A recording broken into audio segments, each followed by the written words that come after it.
Hi everyone, welcome back to another video from Crypto Basics. In this video, I'm going to be guiding you through how to add custom network on SafePal.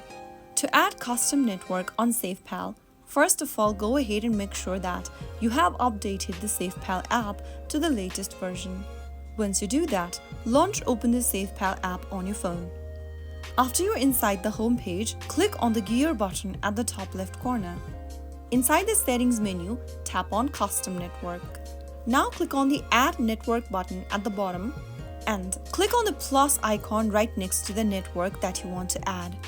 You will then be able to add the network on the list. If you want to add manually, click on the Add Manually button at the top, and then you will need to provide the network's name, RPC URL, chain ID, currency symbol, and Block Explorer URL in the text box.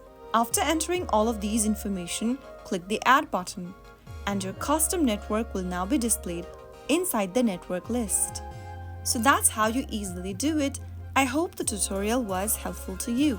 If it was, go ahead and give us a thumbs up. Don't forget to subscribe to the channel by hitting the subscribe button. Press on the bell icon so that you'll never miss another upcoming upload from us. I will be back again in the next episode.